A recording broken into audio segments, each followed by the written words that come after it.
Punjabi radio USA ਸੁਣ ਰਹੇ ਸਾਰੇ ਹੀ ਸਰੋਤਿਆਂ ਨੂੰ ਮੇਰੇ ਜਗਮੋਹਨ ਸਿੰਘ ਵੱਲੋਂ ਪਿਆਰ ਭਰੀ ਸਤਿ ਸ਼੍ਰੀ ਅਕਾਲ। ਅੱਜ 16 ਅਗਸਤ ਦਿਨ ਮੰਗਲਵਾਰ ਪ੍ਰੋਗਰਾਮ ਲੈ ਕੇ ਹਾਜ਼ਰ ਹਾਂ ਅਪਡੇਟ ਅਮਰੀਕਾ, ਜਿਸ ਦੇ ਵਿੱਚ ਤੁਹਾਨੂੰ ਵਰਲਡ ਨਿਊਜ਼, ਅਮਰੀਕਾ ਦੀਆਂ ਨਿਊਜ਼, ਮੌਸਮ ਦੇ ਬਾਰੇ ਜਾਣਕਾਰੀ, ਇਕਨੋਮੀ ਦੀ ਜਾਣਕਾਰੀ, ਵੱਖ-ਵੱਖ ਕੰਟਰੀ ਦੇ ਹਿਸਾਬ ਦੇ ਨਾਲ ਕਰੰਸੀ ਐਕਸਚੇਂਜ ਰੇਟ ਅਤੇ ਸੋਨੇ ਅਤੇ ਚਾਂਦੀ ਦੇ ਭਾਅ ਦੱਸਾਂਗੇ। ਖਬਰਾਂ ਦੀ ਸ਼ੁਰੂਆਤ ਕਰਨ ਤੋਂ ਪਹਿਲਾਂ ਅਸੀਂ ਧੰਨਵਾਦ ਕਰਦੇ ਹਾਂ ਆਪਣੇ ਸਪਾਂਸਰਸ ਦਾ, ਜਿਨ੍ਹਾਂ ਨੇ ਅੱਜ ਦੇ ਇਸ ਪ੍ਰੋਗਰਾਮ ਦੇ ਵਿੱਚ ਸਹਿਯੋਗ ਪਾਇਆ। ਅੱਜ ਦੀਆਂ ਇਹਨਾਂ ਖਬਰਾਂ ਦੇ ਸਪਾਂਸਰਸ ਹਨ ਖਾਲਸਾ ਇੰਸ਼ੋਰੈਂਸ ਏਜੰਸੀ ਵਾਲੇ ਸੈਨ ਹੋਜ਼ੇ ਤੋਂ, ਜੋ ਕਿ ਹਰ ਪ੍ਰਕਾਰ ਦੀ ਇੰਸ਼ੋਰੈਂਸ ਕਰਦੇ ਹਨ ਅਤੇ ਕਿਸੇ ਵੀ ਤਰ੍ਹਾਂ ਦੀ ਇੰਸ਼ੋਰੈਂਸ ਦੀ ਜਾਣਕਾਰੀ ਦੇ ਲਈ ਤੁਸੀਂ ਇਹਨਾਂ ਨੂੰ ਕਾਲ ਕਰ ਸਕਦੇ ਹੋ 408-272-2500 ਤੇ, ਜਾਂ ਫਿਰ ਈਮੇਲ ਕਰ ਸਕਦੇ ਹੋ ਸਾਡੀ ਈਮੇਲ ਐਡਰੈਸ info@punjabiradiousa.com ਤੇ। ਇਸ ਦੇ ਨਾਲ ਸੰਤੋਖ ਸਿੰਘ ਬਾਸੀ ਪਰਮਜੀਤ ਕੌਰ ਜੀ ਬਾਸੀ ਫਰੀਮੌਂਟ ਤੋਂ, ਮਨਜੀਤ ਸਿੰਘ ਨਰਿੰਦਰ ਕੌਰ ਕੁਲਾਰ ਜੀ ਕਲੋਵਿਸ ਤੋਂ ਅਤੇ ਗਿਆਨ ਸਿੰਘ ਨਾਗਰਾ ਜੀ ਸੈਨ ਹੋਜ਼ੇ ਤੋਂ। ਜੇਕਰ ਤੁਸੀਂ ਵੀ ਇਸ ਪ੍ਰੋਗਰਾਮ ਨੂੰ ਜਾਂ ਪੰਜਾਬੀ ਰੇਡੀਓ USA ਦੇ ਕਿਸੇ ਵੀ ਹੋਰ ਪ੍ਰੋਗਰਾਮ ਨੂੰ ਸਪਾਂਸਰ ਕਰਨਾ ਚਾਹੁੰਦੇ ਹੋ ਤਾਂ ਤੁਸੀਂ ਕਾਲ ਕਰ ਸਕਦੇ ਹੋ 408-722-7698 ਤੇ, ਜਾਂ ਫਿਰ ਈਮੇਲ ਕਰ ਸਕਦੇ ਹੋ ਸਾਡੇ ਈਮੇਲ ਐਡਰੈਸ info@punjabiradiousa.com ਤੇ।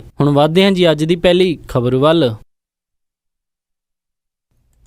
ਫੌਕਸ ਨਿਊਜ਼ ਤੋਂ ਆਈ ਇੱਕ ਖਬਰ ਦੇ ਮੁਤਾਬਿਕ FBI ਨੇ ਹਿਲਰੀ ਕਲਿੰਟਨ ਨਾਲ ਹੋਈ ਇੰਟਰਵਿਊ ਦੀ ਜ਼ਰੂਰੀ ਦਸਤਾਵੇਜ਼ ਕਾਂਗਰਸ ਨੂੰ ਭੇਜ ਦਿੱਤੇ ਹਨ। ਹਾਊਸ ਗਵਰਨਮੈਂਟ ਓਵਰਸਾਈਟ ਕਮੇਟੀ ਦੇ ਇੱਕ ਸੋਰਸ ਦੇ ਮੁਤਾਬਿਕ ਕਮੇਟੀ ਨੂੰ ਉਹ ਦਸਤਾਵੇਜ਼ ਸੌਂਪੇ ਗਏ ਹਨ, ਜਿਸ ਦੇ ਵਿੱਚ ਹਿਲਰੀ ਕਲਿੰਟਨ ਦੇ ਪ੍ਰਾਈਵੇਟ ਈਮੇਲ ਸਰਵਰ ਦੇ ਮੁੱਦੇ ਉੱਤੇ ਇੰਟਰਵਿਊ FBI ਦੁਆਰਾ ਕੀਤੀ ਗਈ ਸੀ। ਇਸ ਦੇ ਵਿੱਚ ਸਰਕਾਰੀ ਗੁਪਤ ਸੂਚਨਾ ਨੂੰ ਪ੍ਰਾਈਵੇਟ ਈਮੇਲ ਸਰਵਰ ਦੇ ਉੱਤੇ ਹਿਲਰੀ ਕਲਿੰਟਨ ਦੁਆਰਾ ਰੱਖਿਆ ਗਿਆ ਸੀ, ਜਿਸ ਦੇ ਕਰਕੇ ਹਿਲਰੀ ਕਲਿੰਟਨ ਕਾਫੀ ਦੇਰ ਇਸ ਮਾਮਲੇ ਦੇ ਵਿੱਚ ਘਿਰੀ ਰਹੀ। ਉਸ ਕਮੇਟੀ ਦੇ ਚੇਅਰਮੈਨ, ਜੋ ਕਿ ਰਿਪਬਲਿਕਨ ਪਾਰਟੀ ਦੇ ਨਾਲ ਸੰਬੰਧ ਰੱਖਦੇ ਹਨ, ਉਹਨਾਂ ਨੇ ਦੱਸਿਆ ਕਿ ਇਹ ਜਾਣਕਾਰੀ ਇੰਨੀ ਜ਼ਿਆਦਾ ਰਾਜਦਾਰ ਸੀ ਕਿ ਕਮੇਟੀ ਦੇ ਚੇਅਰਮੈਨ ਵੀ ਉਸ ਨੂੰ ਨਹੀਂ ਦੇਖ ਸਕਦੇ, ਅਤੇ ਸੋ ਇਹ ਗੱਲ ਇਸ ਨੂੰ ਦਰਸਾਉਂਦੀ ਹੈ ਕਿ ਜਾਣਕਾਰੀ ਕਿੰਨੀ ਖਤਰਨਾਕ ਹੋ ਸਕਦੀ ਹੈ ਅਤੇ ਇਸ ਨੂੰ ਸੁਰੱਖਿਅਤ ਰੱਖਿਆ ਜਾਣਾ ਕਿੰਨਾ ਲਾਜ਼ਮੀ ਹੈ। ਅਤੇ ਹਿਲਰੀ ਕਲਿੰਟਨ ਨੇ ਇਹ ਸਾਰੀ ਜਾਣਕਾਰੀ ਆਪਣੀ ਪ੍ਰਾਈਵੇਟ ਈਮੇਲ ਸਰਵਰ ਦੇ ਉੱਤੇ ਰੱਖੀ, ਜਿੱਥੋਂ ਕਿ ਇਹ ਆਰਾਮ ਦੇ ਨਾਲ ਚੋਰੀ ਹੋ ਸਕਦੀ ਸੀ। FBI ਨੇ ਕਿਹਾ ਹੈ ਕਿ ਏਜੰਸੀ ਦੀ ਪਰਮਿਸ਼ਨ ਤੋਂ ਬਗੈਰ ਕਮੇਟੀ ਇਸ ਨੂੰ ਪਬਲਿਕ ਨਹੀਂ ਕਰ ਸਕਦੀ, ਕਿਉਂਕਿ ਇਸ ਦੇ ਵਿੱਚ ਗਵਰਨਮੈਂਟ ਦੇ ਨਾਲ ਰਿਲੇਟਡ ਕਾਫੀ ਸੀਕ੍ਰੇਟ ਪ੍ਰੋਜੈਕਟਸ ਮੌਜੂਦ ਹਨ, ਜੋ ਕਿ ਪਬਲਿਕ ਦੇ ਵਿੱਚ ਡਿਸਕਸ ਨਹੀਂ ਕੀਤੇ ਜਾ ਸਕਦੇ।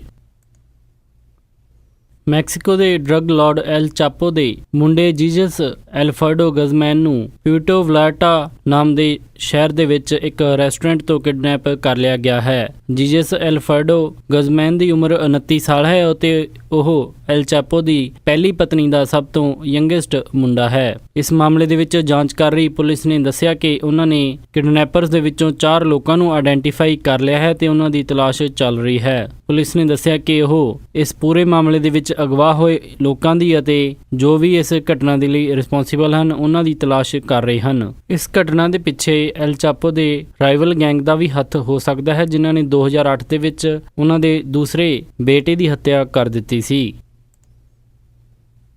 ਰਸ਼ੀਆ ਨੇ ਆਈਸਿਸ ਦੇ ਖਿਲਾਫ ਸੀਰੀਆ ਦੇ ਉੱਤੇ ਬੰਬਾਰੀ ਕਰਨ ਦੇ ਲਈ ਈਰਾਨ ਦੇ 에ਅਰਬੇਸ ਦੀ ਵਰਤੋਂ ਕੀਤੀ। ਵਰਲਡ ਵਾਰ 2 ਤੋਂ ਬਾਅਦ ਇਹ ਪਹਿਲਾ ਮੌਕਾ ਹੈ ਜਦੋਂ ਈਰਾਨ ਦੀ ਧਰਤੀ ਤੋਂ ਕਿਸੇ ਵਿਦੇਸ਼ੀ ਜਹਾਜ਼ਾਂ ਨੇ ਉਡਾਨ ਭਰ ਕੇ ਹਮਲੇ ਕੀਤੇ। ਰਸ਼ੀਆ ਦਾ ਈਰਾਨ ਦੇ 에ਅਰਬੇਸ ਯੂਜ਼ ਕਰਨ ਤੋਂ ਬਾਅਦ ਰਸ਼ੀਆ ਅਤੇ ਅਮਰੀਕਾ ਦਾ ਪਹਿਲਾਂ ਤੋਂ ਜੋ ਸਬੰਧਾਂ ਦੇ ਵਿੱਚ ਕਾਫੀ ਖਟਾਸ ਨਜ਼ਰ ਆਉਂਦੀ ਹੈ, ਉਸ ਦੇ ਵਿੱਚ ਸਬੰਧ ਹੋਰ ਵਿਗੜਨ ਦੇ ਅਸਾਰ ਲੱਗ ਰਹੇ ਹਨ। ਹਾਲਾਂਕਿ ਅਮਰੀਕਨ ਆਫੀਸ਼ੀਅਲਸ ਦਾ ਕਹਿਣਾ ਹੈ ਕਿ ਉਹਨਾਂ ਨੂੰ ਇਸ ਗੱਲ ਤੋਂ ਕੋਈ ਵੀ ਹੈਰਾਨੀ ਨਹੀਂ ਹੋ ਰਹੀ ਕਿ ਰਸ਼ੀਆ ਅਤੇ ਈਰਾਨ ਨੇ ਮਿਲਟਰੀ ਦੀ ਕੋਲੈਬੋਰੇਸ਼ਨ ਕਰਕੇ ਆਈਸਿਸ ਦੇ ਖਿਲਾਫ ਇਹ ਹਮਲਾ ਬੋਲਿਆ। ਉੱਤਰ ਪੱਛਮੀ ਈਰਾਨ ਦੇ ਸ਼ਹਿਰ ਹੈਮਡਨ ਤੋਂ ਉਡਾਨ ਭਰ ਕੇ ਰਸ਼ੀਅਨ ਜੈਟ ਫਾਈਟਰਸ ਨੇ ਆਈਸਿਸ ਦੇ ਕਈ ਟਿਕਾਣੇ ਦੇ ਉੱਤੇ ਬੰਬਾਰੀ ਕੀਤੀ, ਜਿਸ ਦੇ ਵਿੱਚ ਉਹਨਾਂ ਦੇ ਟਿਕਾਣੇ ਜਿੱਥੇ ਕਿ ਉਹਨਾਂ ਨੇ ਆਪਣਾ ਅਸਲਾ ਇਕੱਠਾ ਕੀਤਾ ਹੋਇਆ ਸੀ, ਉਹ ਤਬਾਹ ਹੋਏ। ਇਸਲਾਮਿਕ ਸਟੇਟ ਦੇ ਨਾਲ ਹੀ ਸੰਬੰਧਿਤ ਇੱਕ ਹੋਰ ਖਬਰ ਦੇ ਮੁਤਾਬਿਕ ਇਰਾਕ ਆਈਸਿਸ ਦੇ 36 ਅੱਤਵਾਦੀਆਂ ਨੂੰ 1700 ਲੋਕਾਂ ਨੂੰ ਮਾਰਨ ਦੇ ਅਪਰਾਧ ਦੇ ਵਿੱਚ ਫਾਂਸੀ ਦੇ ਉੱਤੇ ਟੰਗ ਰਿਹਾ ਹੈ। ਇਰਾਕ ਦੀ ਗਵਰਨਮੈਂਟ ਨੇ ਦੱਸਿਆ ਕਿ ਇਰਾਕ ਦੇ 1700 ਜਵਾਨਾਂ ਨੂੰ ਸ਼ਹੀਦ ਕਰਨ ਵਾਲੇ ਇਨ੍ਹਾਂ 36 ਆਈਸਿਸ ਦੇ ਅੱਤਵਾਦੀਆਂ ਨੂੰ ਇਸ ਹਫ਼ਤੇ ਫਾਂਸੀ ਦਿੱਤੀ ਜਾਏਗੀ। ਇਸ ਫਾਂਸੀ ਦਾ ਕਈ ਹਿਊਮਨ ਰਾਈਟ ਗਰੁੱਪ ਵਾਲੇ ਵਿਰੋਧ ਕਰ ਰਹੇ ਸਨ, ਪਰ ਇਰਾਕ ਦੇ ਰਾਸ਼ਟਰਪਤੀ ਨੇ ਇਸ ਵਿਰੋਧ ਤੋਂ ਬਾਵਜੂਦ ਇਸ ਦੀ ਪਰਮਿਸ਼ਨ ਦੇ ਦਿੱਤੀ। ਆਈਸਿਸ ਦੇ ਅੱਤਵਾਦੀਆਂ ਨੇ ਕੁਝ ਸਾਲ ਪਹਿਲਾਂ ਇਨ੍ਹਾਂ ਸੈਨਿਕਾਂ ਨੂੰ ਬੰਦੀ ਬਣਾ ਕੇ ਬਾਅਦ ਦੇ ਵਿੱਚ ਹਿਊਮਨ ਸ਼ੀਲਡ ਦੇ ਤੌਰ ਦੇ ਉੱਤੇ ਵਰਤ ਕੇ ਮਾਰ ਦਿੱਤਾ ਸੀ। ਸੋ ਇਰਾਕ ਦੇ ਰਾਸ਼ਟਰਪਤੀ ਨੇ ਕਿਹਾ ਹੈ ਕਿ ਆਈਸਿਸ ਦੇ ਖਿਲਾਫ ਜੰਗ ਜਾਰੀ ਰਹੇਗੀ ਅਤੇ ਇਹਨਾਂ ਦੇ ਉੱਤੇ ਕੋਈ ਵੀ ਕਿਸੇ ਤਰ੍ਹਾਂ ਦਾ ਰਹਿਮ ਨਹੀਂ ਕੀਤਾ ਜਾਏਗਾ। ਨਿਊ ਮੈਕਸੀਕੋ ਦਾ ਇੱਕ ਰੈਸਟੋਰੈਂਟ ਵਿਵਾਦ ਦੇ ਵਿੱਚ ਘਿਰਦਾ ਨਜ਼ਰ ਆ ਰਿਹਾ ਹੈ। ਇਸ ਇਟਾਲੀਅਨ ਰੈਸਟੋਰੈਂਟ ਨੇ ਬਲੈਕ ਲਾਈਵਜ਼ ਮੈਟਰ ਮੂਵਮੈਂਟ ਦਾ ਮਜ਼ਾਕ ਉਡਾਉਂਦੇ ਹੋਏ ਇੱਕ ਟੈਗਲਾਈਨ ਸਟਾਰਟ ਕੀਤੀ ਹੈ, ਜਿਸ ਦਾ ਨਾਮ ਉਹਨਾਂ ਨੇ ਰੱਖਿਆ ਹੈ ਬਲੈਕ ਓਲਿਵਜ਼ ਮੈਟਰ। ਸੋ ਇਸ ਗੱਲ ਦਾ ਕਾਫੀ ਵਿਰੋਧ ਕੀਤਾ ਜਾ ਰਿਹਾ ਹੈ ਅਤੇ ਇਸ ਰੈਸਟੋਰੈਂਟ ਦੇ ਖਿਲਾਫ ਕਾਫੀ ਪ੍ਰਦਰਸ਼ਨ ਹੋ ਰਹੇ ਹਨ। ਐਲਬਕਰਕੀ ਦੇ ਵਿੱਚ ਸਥਿਤ ਇਸ ਰੈਸਟੋਰੈਂਟ ਨੇ ਆਪਣੀਆਂ ਟੀ-ਸ਼ਰਟਸ ਅਤੇ ਹੈਟਸ ਦੇ ਉੱਤੇ ਬਲੈਕ ਓਲਿਵਜ਼ ਮੈਟਰ ਛਪਾ ਕੇ ਇਹ ਵੰਡੀਆਂ। ਹਾਲਾਂਕਿ ਰੈਸਟੋਰੈਂਟ ਦਾ ਕਹਿਣਾ ਹੈ ਕਿ ਅਸੀਂ ਇਸ ਦੇ ਵਿੱਚ ਕੁਝ ਵੀ ਰੇਸਿਸਟ ਨਹੀਂ ਕੀਤਾ ਤੇ ਸਿਰਫ ਆਪਣਾ ਫੂਡ ਵੇਚਣ ਦੀ ਕੋਸ਼ਿਸ਼ ਕੀਤੀ ਹੈ। ਉਹਨਾਂ ਨੇ ਇਹ ਵੀ ਦੱਸਿਆ ਕਿ ਸਾਨੂੰ ਦੁਨੀਆ ਦੇ ਹੋਰ ਕਈ ਦੇਸ਼ਾਂ ਤੋਂ ਸਪੋਰਟ ਮਿਲ ਰਹੀ ਹੈ। ਅਮਰੀਕਾ ਦੀ ਸਰਕਾਰ ਲੈਟਿਨ ਅਮਰੀਕਾ ਦੇਸ਼ਾਂ ਦੇ ਨਾਲ ਕੋਆਰਡੀਨੇਸ਼ਨ ਕਰਕੇ ਏਸ਼ੀਆ, ਅਫਰੀਕਾ ਅਤੇ ਮਿਡਲ ਈਸਟ ਤੋਂ ਹੋ ਰਹੀ ਇਮੀਗ੍ਰੇਸ਼ਨ ਦੇ ਉੱਤੇ ਨਕੇਲ ਕੱਸਣਾ ਚਾਹੁੰਦੀ ਹੈ। ਆਈ ਇੱਕ ਰਿਪੋਰਟ ਦੇ ਮੁਤਾਬਿਕ ਸਰਕਾਰ ਇਹ ਪੂਰੀ ਤਿਆਰੀ ਕਰ ਰਹੀ ਹੈ ਅਤੇ ਲੈਟਿਨ ਅਮਰੀਕਨ ਕੰਟਰੀਜ਼ ਦੇ ਨਾਲ ਇਹ ਗੱਲਬਾਤ ਕਰ ਰਹੀ ਹੈ ਕਿ ਲੈਟਿਨ ਅਮਰੀਕਨ ਕੰਟਰੀਜ਼ ਦੇ ਵਿੱਚ ਏਸ਼ੀਆ, ਅਫਰੀਕਾ ਤੋਂ ਲੋਕ ਪਲੇਨ, ਬੋਟ ਆਦਿ ਦੇ ਵਿੱਚ ਬੈਠ ਕੇ ਆਉਂਦੇ ਹਨ ਅਤੇ ਉਸ ਤੋਂ ਬਾਅਦ ਦੇ ਵਿੱਚ ਉਹ US ਦੇ ਵਿੱਚ ਦਾਖਲਾ ਲੈਂਦੇ ਹਨ। US ਏਜੰਟਸ ਜੋ ਕਿ ਮੈਕਸੀਕੋ ਦੇ ਸਦਰਨ ਬਾਰਡਰ ਦੇ ਉੱਤੇ ਤੈਨਾਤ ਕੀਤੇ ਹੋਏ ਹਨ, ਉਹਨਾਂ ਨੇ ਦੱਸਿਆ ਕਿ ਜਿੰਨੇ ਵੀ ਇਮੀਗ੍ਰੈਂਟਸ ਬਾਰਡਰ ਟੱਪ ਕੇ ਅਮਰੀਕਾ ਦੇ ਵਿੱਚ ਦਾਖਲ ਹੋ ਰਹੇ ਹਨ, ਉਹਨਾਂ ਦੇ ਵਿੱਚ ਲੈਟਿਨ ਅਮਰੀਕਨ ਦੇ ਨਾਲੋਂ ਏਸ਼ੀਅਨ ਅਤੇ ਅਫਰੀਕਨ ਲੋਕਾਂ ਦੀ ਤਾਦਾਦ ਜ਼ਿਆਦਾ ਹੈ। ਉਹਨਾਂ ਨੇ ਦੱਸਿਆ ਕਿ ਉਹਨਾਂ ਕੰਟਰੀਜ਼ ਦੇ ਵਿੱਚੋਂ ਲੋਕ ਅਕਸਰ ਬ੍ਰਾਜ਼ੀਲ, ਪੈਨਮਾ ਆਦਿ ਦੇ ਵਿੱਚ ਦਾਖਲਾ ਲੈਂਦੇ ਹਨ ਅਤੇ ਬਾਅਦ ਦੇ ਵਿੱਚ ਫੇਕ ਪਾਸਪੋਰਟ ਜਾਂ ਫਿਰ ਜਾਲੀ ਡਾਕੂਮੈਂਟ ਦੇ ਰਾਹੀਂ ਉਹ ਮੈਕਸੀਕੋ ਆ ਕੇ ਬਾਰਡਰ ਕ੍ਰਾਸ ਕਰਨ ਦੀ ਕੋਸ਼ਿਸ਼ ਕਰਦੇ ਹਨ। ਉਹਨਾਂ ਨੇ ਦੱਸਿਆ ਕਿ ਸਾਲ 2014 ਦੇ ਵਿੱਚ 1831, ਸਾਲ 2015 ਦੇ ਵਿੱਚ 4261 ਅਤੇ ਇਸ ਸਾਲ ਇਹ ਸੰਖਿਆ ਵੱਧ ਕੇ 6342 ਪਹੁੰਚ ਚੁੱਕੀ ਹੈ, ਜੋ ਕਿ ਅਫਰੀਕਨ ਅਤੇ ਮਿਡਲ ਈਸਟ ਕੰਟਰੀਜ਼ ਦੇ ਵਿੱਚੋਂ ਲੋਕ ਮੈਕਸੀਕੋ ਦਾਖਲਾ ਲੈਣ ਦੀ ਕੋਸ਼ਿਸ਼ ਕਰਦੇ ਹਨ। ਸੋ ਅਮਰੀਕਾ ਦੀ ਇਹ ਕੋਸ਼ਿਸ਼ ਦੇਖ ਕੇ ਇੰਜ ਲੱਗ ਰਿਹਾ ਹੈ ਕਿ ਜਿਵੇਂ US ਦੇ ਅਫੀਸ਼ੀਅਲਸ ਕਹਿ ਰਹੇ ਹੋਣ ਕਿ ਤੁਸੀਂ ਆਪ ਭਾਵੇਂ ਬਾਰਡਰ ਟੱਪਿਆਓ ਪਰ ਘੱਟੋ ਘੱਟ ਦੂਸਰੀ ਕੰਟਰੀਜ਼ ਨੂੰ ਇੱਧਰ ਆਉਣ ਤੋਂ ਰੋਕ ਦਿਓ।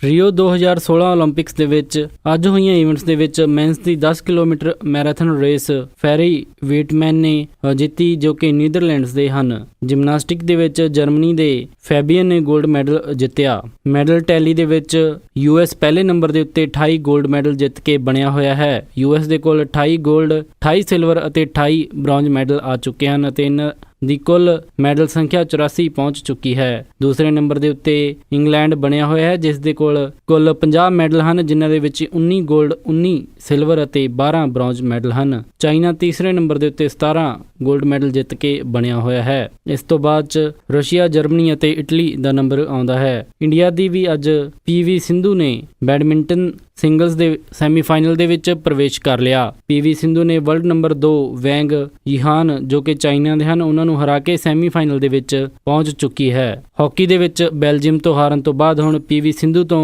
ਮੈਡਲ ਦੀ ਆਸ ਲਾਈ ਜਾ ਸਕਦੀ ਹੈ। ਇਹ ਸਨ ਅੱਜ ਦੀਆਂ ਕੁਝ ਖਾਸ ਖਬਰਾਂ ਤੇ ਹੁਣ ਵਧਦੇ ਹਾਂ ਜੀ ਮੌਸਮ ਦੀ ਜਾਣਕਾਰੀ ਦੇ ਵੱਲ। ਬੁੱਧਵਾਰ ਨੂੰ ਸੈਨ ਹੋਜ਼ੇ ਦੇ ਵਿੱਚ ਹਾਈ ਟੈਂਪਰੇਚਰ ਰਹੇਗਾ 86 ਡਿਗਰੀ ਅਤੇ ਰਾਤ ਨੂੰ ਲੋ ਟੈਂਪਰੇਚਰ 60 ਡਿਗਰੀ। ਸੈਨ ਫਰਾਂਸਿਸਕੋ ਦੇ ਵਿੱਚ 65 ਡਿਗਰੀ ਹਾਈ ਅਤੇ ਰਾਤ ਨੂੰ 55 ਡਿਗਰੀ ਲੋ। ਸੈਕਰਾਮੈਂਟੋ ਦੇ ਵਿੱਚ 97 ਡਿਗਰੀ ਹਾਈ ਅਤੇ ਰਾਤ ਨੂੰ 62 ਡਿਗਰੀ ਲੋ। ਯੂਬਾ ਸਿਟੀ ਦੇ ਵਿੱਚ 100 ਡਿਗਰੀ ਹਾਈ ਅਤੇ ਰਾਤ ਨੂੰ 64 ਡਿਗਰੀ ਲੋ। ਸਟਾਕਟਨ ਦੇ ਵਿੱਚ 99 ਡਿਗਰੀ ਹਾਈ ਅਤੇ ਰਾਤ ਨੂੰ 62 ਡਿਗਰੀ ਲੋ। ਟ੍ਰੇਸੀ ਦੇ ਵਿੱਚ 101 ਡਿਗਰੀ ਹਾਈ ਅਤੇ ਰਾਤ ਨੂੰ 63 ਡਿਗਰੀ ਲੋ। ਮੋਡੈਸਟੋ ਦੇ ਵਿੱਚ 102 ਡਿਗਰੀ ਹਾਈ ਅਤੇ ਰਾਤ ਨੂੰ 67 ਡਿਗਰੀ ਲੋ। ਫ੍ਰੈਜ਼ਨੋ ਦੇ ਵਿੱਚ 104 ਡਿਗਰੀ ਹਾਈ ਅਤੇ ਰਾਤ ਨੂੰ 69 ਡਿਗਰੀ ਲੋ। ਬੇਕਰਫੀਲਡ ਦੇ ਵਿੱਚ 106 ਡਿਗਰੀ ਹਾਈ ਅਤੇ ਰਾਤ ਨੂੰ 74 ਡਿਗਰੀ ਲੋ।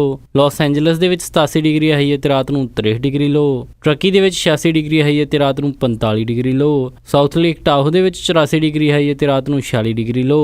ਪੋਰਟਲੈਂਡ, ਓਰੇਗਨ ਦੇ ਵਿੱਚ 85 ਡਿਗਰੀ ਹਾਈ ਅਤੇ ਰਾਤ ਨੂੰ 59 ਡਿਗਰੀ ਲੋ, ਸੇਟਲ ਦੇ ਵਿੱਚ 74 ਡਿਗਰੀ ਹਾਈ ਅਤੇ ਰਾਤ ਨੂੰ 61 ਡਿਗਰੀ ਲੋ, ਫਲੈਗਸਟੈਫ ਐਰੀਜ਼ੋਨਾ ਦੇ ਵਿੱਚ 76 ਡਿਗਰੀ ਹਾਈ ਅਤੇ ਰਾਤ ਨੂੰ 50 ਡਿਗਰੀ ਲੋ, ਸਾਲਟ ਲੇਕ ਸਿਟੀ ਯੂਟਾ ਦੇ ਵਿੱਚ 96 ਡਿਗਰੀ ਹਾਈ ਅਤੇ ਰਾਤ ਨੂੰ 68 ਡਿਗਰੀ ਲੋ, ਸ਼ਿਕਾਗੋ ਦੇ ਵਿੱਚ 85 ਡਿਗਰੀ ਹਾਈ ਅਤੇ ਰਾਤ ਨੂੰ 69 ਡਿਗਰੀ ਲੋ, ਨਿਊਯਾਰਕ ਦੇ ਵਿੱਚ 92 ਡਿਗਰੀ ਹਾਈ ਅਤੇ ਰਾਤ ਨੂੰ 76 ਡਿਗਰੀ ਲੋ, ਕੈਨੇਡਾ ਟੋਰਾਂਟੋ ਦੇ ਵਿੱਚ 27 ਡਿਗਰੀ ਸੈਲਸੀਅਸ ਹਾਈ ਅਤੇ ਰਾਤ ਨੂੰ 18 ਡਿਗਰੀ ਸੈਲਸੀਅਸ ਲੋ, ਵਿਨੀਪੈਗ ਦੇ ਵਿੱਚ 30 ਡਿਗਰੀ ਸੈਲਸੀਅਸ ਹਾਈ ਅਤੇ ਰਾਤ ਨੂੰ 18 ਡਿਗਰੀ ਸੈਲਸੀਅਸ ਲੋ, ਕੈਲਗਰੀ ਦੇ ਵਿੱਚ 20 ਡਿਗਰੀ ਸੈਲਸੀਅਸ ਹਾਈ ਅਤੇ ਰਾਤ ਨੂੰ 11 ਡਿਗਰੀ ਸੈਲਸੀਅਸ ਲੋ, ਵੈਨਕੂਵਰ ਦੇ ਵਿੱਚ 23 ਡਿਗਰੀ ਸੈਲਸੀਅਸ ਹਾਈ ਅਤੇ ਰਾਤ ਨੂੰ 15 ਡਿਗਰੀ ਸੈਲਸੀਅਸ ਲੋ, ਪੰਜਾਬ ਅੰਮ੍ਰਿਤਸਰ ਦੇ ਵਿੱਚ 37 ਡਿਗਰੀ ਸੈਲਸੀਅਸ ਹਾਈ ਅਤੇ ਰਾਤ ਨੂੰ 25 ਡਿਗਰੀ ਸੈਲਸੀਅਸ ਲੋ, ਮੈਲਬਨ ਆਸਟ੍ਰੇਲੀਆ ਦੇ ਵਿੱਚ 14 ਡਿਗਰੀ ਸੈਲਸੀਅਸ ਹਾਈ ਅਤੇ ਰਾਤ ਨੂੰ 8 ਡਿਗਰੀ ਸੈਲਸੀਅਸ ਲੋ, ਲੰਡਨ ਦੇ ਵਿੱਚ 24 ਡਿਗਰੀ ਸੈਲਸੀਅਸ ਹਾਈ ਅਤੇ ਰਾਤ ਨੂੰ 14 ਡਿਗਰੀ ਸੈਲਸੀਅਸ ਲੋ, ਬਰਲਿਨ ਦੇ ਵਿੱਚ 22 ਡਿਗਰੀ ਸੈਲਸੀਅਸ ਹਾਈ ਅਤੇ ਰਾਤ ਨੂੰ 11 ਡਿਗਰੀ ਸੈਲਸੀਅਸ ਲੋ, ਅਤੇ ਫਰਾਂਸ ਪੈਰਿਸ ਦੇ ਵਿੱਚ 29 ਡਿਗਰੀ ਸੈਲਸੀਅਸ ਹਾਈ ਅਤੇ ਰਾਤ ਨੂੰ 17 ਡਿਗਰੀ ਸੈਲਸੀਅਸ ਲੋ ਰਹੇਗਾ ਜੀ।